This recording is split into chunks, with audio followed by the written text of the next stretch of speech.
Your child's prognosis is not the final say. And so I'm compelled to share this with you at this time because I'm aware that there's many people that you may subscribe and thumbs up. Like and subscribe. Yeah, tell them like and subscribe.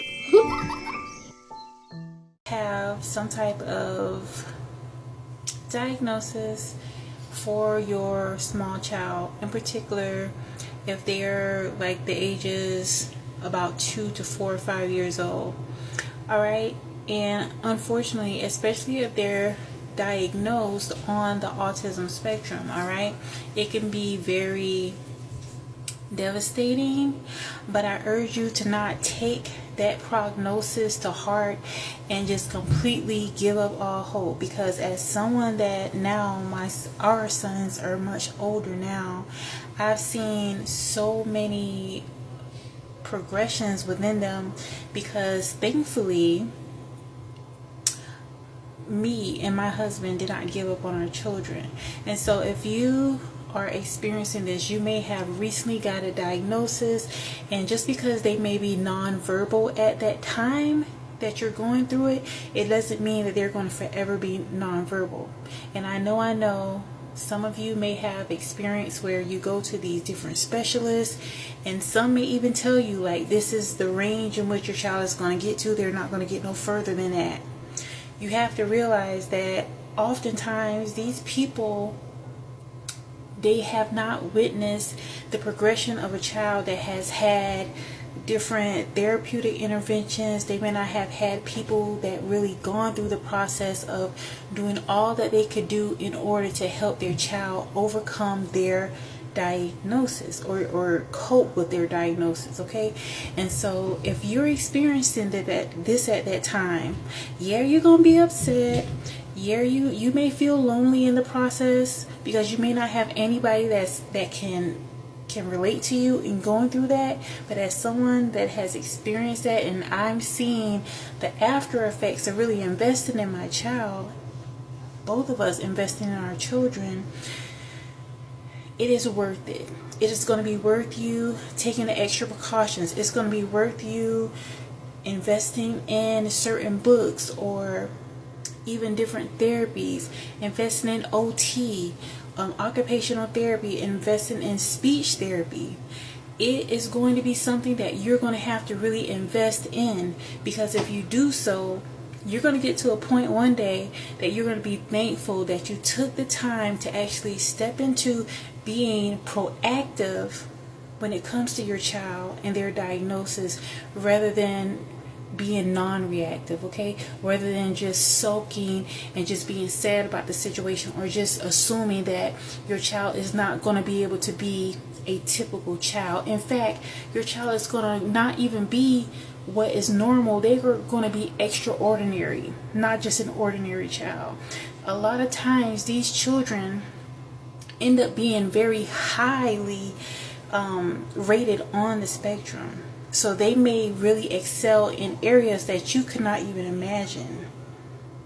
So although this is something that you're experiencing, you have to really tap into faith. It's not going to be always easy, but it's going to be worth the journey. And so, for instance, you may really benefit from certain holistic measures. Now, I'm not a clinician or anything in that sort. You may want to take this stuff up with, a specialist or a holistic naturopathic doctor. But from my own personal opinion, I can definitely attest to making sure that you supplement your child with different supplements that help with brain health, also the gut flora.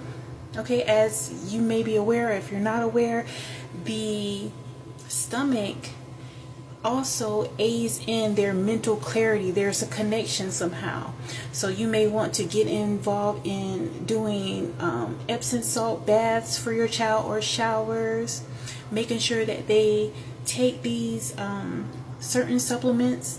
And again, I'm going to, in the description box, I'll include a few links of some natural holistic supplements that you can possibly utilize. Again, take it to your doctor just to fact check. But I'm telling you, your child situation that they're going through is not their lifelong experience. More often than not, if you really invest in your child, advocate for them, even in times where people are going to say, like, you're doing this, you're wasting your time, you could be focusing on other things. If something in your heart is telling you that there's something much more deeper that's going on, trust that instinct. Oftentimes, it's not really something that is necessarily wrong with your child per se. A lot of these things are external factors that are affecting our children, okay? You know, just to be safe in regard to big pharma, I'm going to be very careful with my wording. But if you're someone and you're experiencing your child, you know, you're trying to figure out what's really going on with them, and you are unfortunately told that your child could be on the spectrum, it can be a journey in which you may feel as if it is unfair. I understand, but this is not the end of the road. In fact, if you really invest in your child and take the necessary measures to really assist them, you know, be very involved, you're going to get to a point where it's going to feel as if your child has even outgrown their so-called diagnoses. Before I conclude, I wanted to also share the importance of advocacy for your child. You are going to pick up on certain things that may not feel right with you. This is why it's important to really trust your intuition, because there's things that you're going to pick up that is going to safeguard your child, and that's going to be able to give you insight in what you need to do with them by trusting your heart. Think about it. This child was in your body for almost a year. You have a connection with them, and you foster that connection by really tuning into those intuitive nudges that you get.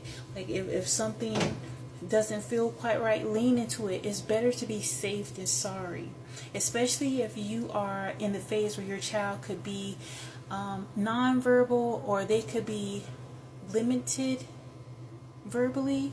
You want to definitely be sure to not ignore those signs or symptoms that you're picking up on, like if they're uncomfortable about something. And the more you do that, that strengthens their ability to communicate with them. Okay, that bond that you have is going to be strengthened by you attuning to their needs. And especially if they're in a phase, for instance, if your child could be limited verbally, they may be somewhat verbal but limited. They could struggle with echolalia, which is when they are repeating things back to you. That is not necessarily a bad sign. That is a sign that they are progressing, because they're actually trying to mimic what it is being said to them. So continue to practice with them. I'm grateful some of the speech therapists that our son was able to benefit from, they would always mention how it's important to communicate with them clearly.